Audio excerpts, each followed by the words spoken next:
Hey friends, Mark Holmes here with my buddy Cowboy Jobu. And if you're watching that thing they call a game, Jacksonville and Tennessee, I think you need a refill as much as Jobu does. Because the uniforms are ugly, the game is ugly, it's just ugly on this Thursday night. Now, I want to get some stuff off my chest.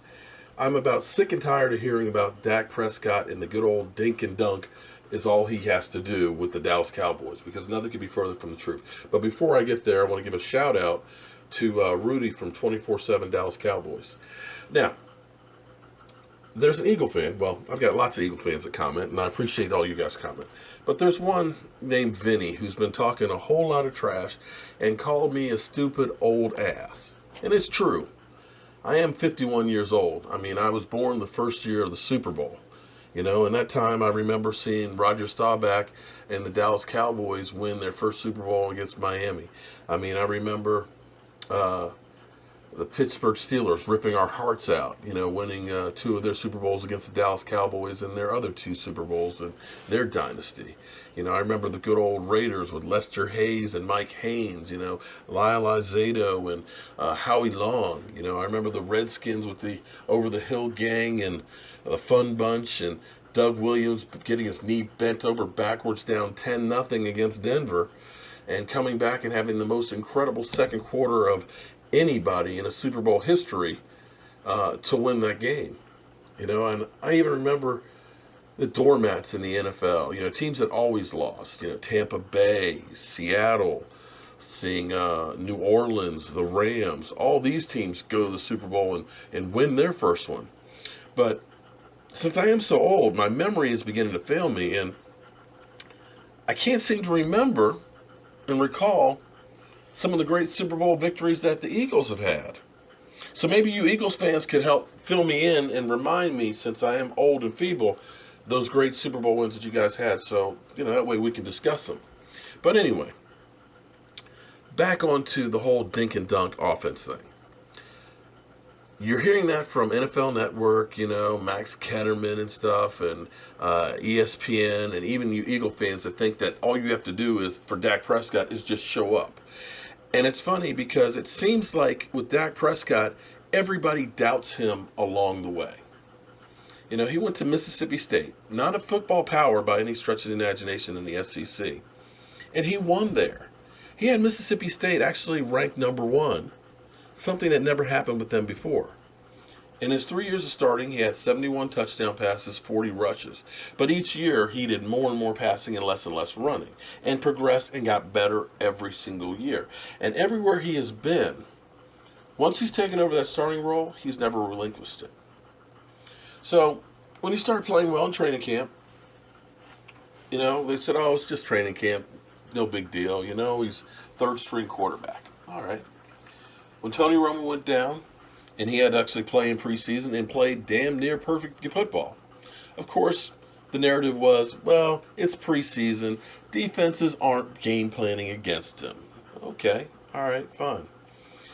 So come the regular season, he starts playing really well. Now the narrative is, well, he's got the best offensive line in football. He's got Zeke Elliott. All he has to do is not mess up. Well, see, that argument doesn't hold water. Because first thing, when everybody says that Carson Wentz is so much better, Dak Prescott's yards per completion are a yard longer. It's kind of amazing. And when you think about some of the passes that have been deep ones that have been dropped by Butler, last couple of games he's had a couple of deep ones that have been lost. You think about Dez Bryant in the end zone against the Giant. You know, you add those plays into the mix, all of a sudden those yards per completion goes up quite a bit. But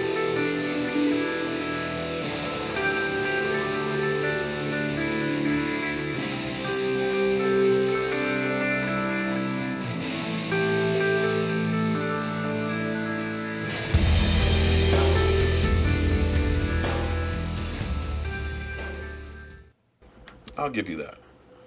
Now, if you say that it's only because of the running game and the offensive line, then how come the Minnesota Vikings and all those great years of Adrian Peterson running didn't have all-pro quarterbacks? I mean, clearly, everybody had to put 8 men in the box to stop, Adrian Peterson. So why didn't their quarterbacks just dink and dunk and, have great stats? They didn't. Okay, forget the Vikings. Let's go back to the Dallas Cowboys last year. Same offensive line we have right now. Okay? Now, I believe they were rated the number one offensive line still last year. If not, they were definitely the top one of the top ones. And as putrid as our offense was, we were still ninth in rushing. Yet, Brandon Wheaton, Matt Castle, Calvin Moore got one game between them, and their stats were pretty much dog shit. So when you say that all you have to do is show up, it's funny. Didn't work out for those three guys. And even if we take Tony Romo, who did have Des Bryant for some of those games, last year his QBR was only 76, and he had 5 touchdowns versus 7 interceptions with that same line. So when you say that Dak Prescott is just dinking and dunking, nothing could be further from the truth. And when you get the ball with 53 seconds left on the clock, 53, we got the ball on our 3-yard line. The first 2 plays were running plays. In fact, I'm going to go ahead and pull the clip up for this so we can look at this. The first 2 plays were running plays. We got a first down and decided, let's go for it and see if we can get a score. We scored in that 53 seconds. You cannot go 97 yards dinking and dunking down the field in 53 seconds. So, guys, sorry. That whole stuff that Dak Prescott is just a game manager and just has to show up is a bunch of bullshit. That guy is for real. And people need to stop doubting him and his skills, because we're actually witnessing something that's pretty special right now. Now let's go to the clip.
Some people have been asking about the Jobu t-shirts and stuff, and I'm going to go ahead and put that annotation down right here, so it'll be the link. So all you have to do is click on it, and you can go right to the site. The shirts are $16 plus the shipping for it. So I'm not really making money off of them or anything like that. It's really about spreading the mojo. So if you're interested, or one of you people who have asked me what the link is and stuff, here it is right here. So you can go ahead and order it. But let's look at that clip of that drive in Green Bay to finish the half. And as always, thank you for watching. I'm Mark Holmes. This is Cowboy Jobu, and up your butt.